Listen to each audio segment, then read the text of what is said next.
अब तक आपने देखा, अर्जुन और आयशा दर्शकों में गर्व से खड़े थे। अर्जुन ने धीरे से कहा, अब ये हमारी विरासत सुरक्षित हाथों में है। आरवी ने मुस्कुराते हुए कहा, अब मैं एआर हूं और दुनिया को बता दूंगी कि सच्चाई और साहस से ही जीत होती है। अब इससे आगे शांत अंत, एक नई सुबह। आरवी, अर्जुन और आयशा पहाड़ों पर सूरज उगते हुए देख रहे थे। आयशा ने कहा, तुमने दिखा दिया कि हमारी विरासत केवल शक्ति नहीं, बल्कि जिम्मेदारी और बहादुरी भी है।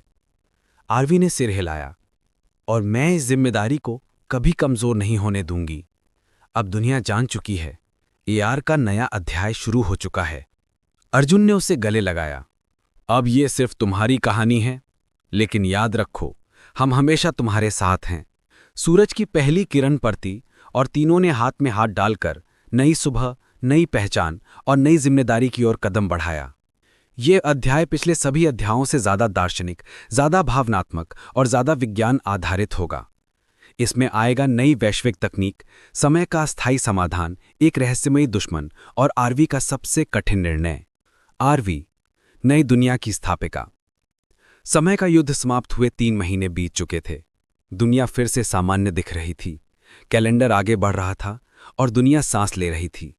लेकिन एक चीज किसी को नहीं पता थी, समय की स्थिरता अभी भी पूरी तरह सुरक्षित नहीं थी। आरवी इसे महसूस कर सकती थी। वो जानती थी कि समय की धारा को ठीक तो कर दिया गया है, लेकिन ये स्थायी समाधान नहीं है। कभी भी नई दरारें खुल सकती हैं। नई चुनौती, एक अनसुलझी समस्या। एक रात प्रोजेक्ट एआर के मुख्य लैब में आरवी के सामने स्क्रीन चमकी। Temporal pulse detected, level 2। Rahul और वैज्ञानिक टीम दौड़कर आए। राहुल बोला, आरवी, ये उसी दरार का अवशेष है। अगर इसे रोका नहीं गया तो समय फिर से अस्थिर होने लगेगा। आरवी ने गहरी सांस लेते हुए कहा, तो हमें कुछ ऐसा बनाना होगा जो सिर्फ दरार बंद ना करे, बल्कि समय को स्थिर भी रखे। अर्जुन ने पूछा, लेकिन यह कैसे संभव है? आरवी की आंखों में चमक आ गई। हमें बनाना होगा टेम्पोरल गार्डियन सिस्टम, ऐसी तकनीक जो समय को समझ सके, महसूस कर सके और खुद को खुद ही ठीक कर सके। ये दुनिया की अब तक की सबसे जटिल और खतरनाक टेक्नोलॉजी होने वाली थी। टेम्पोरल गार्डियन सिस्टम, असंभव का निर्माण। प्रोजेक्ट एआर के सभी वैज्ञानिक, इंजीनियर और अंतर्राष्ट्रीय संस्थाएं मिलकर आरवी के नेतृत्व में टीजीएस बनाने लगी। टीजीएस के 3 मुख्य भाग थे। क्रोनो स्कैनर, जो समय की धड़कन को पढ़ सके, रियलिटी स्टेबिलाइजर, जो समय की दरारों को स्थिर कर सके, और कॉन्शियस कोर, जो कृत्रिम बुद्धि नहीं बल्कि मानव मन को भी समझ सके। राहुल बोला, कॉन्शियस कोर मतलब ये सिस्टम मानव भावनाओं को भी पढ़ सकेगा? आरवी ने सिर हिलाया, हां, क्योंकि समय सिर्फ घटनाओं से नहीं, व्यक्तियों के निर्णयों से भी प्रभावित होता है। राहुल चुप हो गया।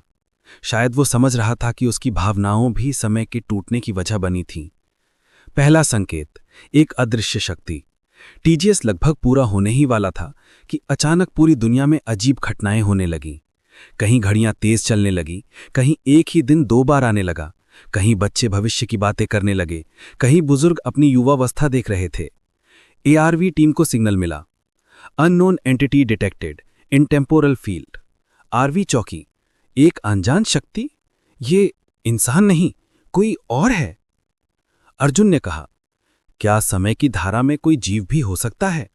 वैज्ञानिक बोला, नहीं, ये जीव नहीं, ये ऊर्जा है, शायद समय की अपनी सुरक्षा शक्ति।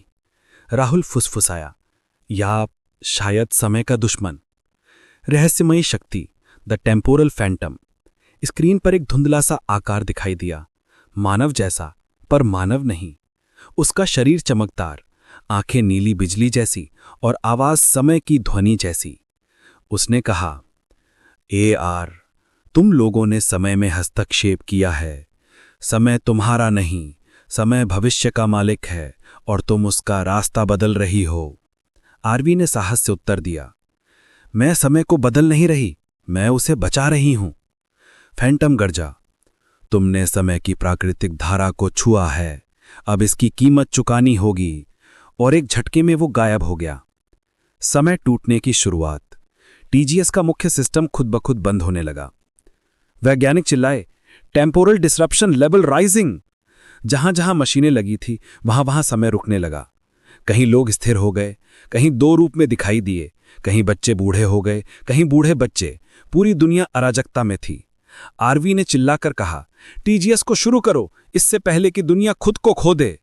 लेकिन टीजीएस का कोर्स शुरू नहीं हो रहा था। राहुल बोला, आरवी, ये सिर्फ मशीन से नहीं चलेगा। कोर तभी सक्रिय होगा जब कोई इंसान अपनी चेतना इसे देगा। आरवी चौंकी, मतलब किसी को अपनी मानसिक ऊर्जा मशीन से जोड़नी होगी?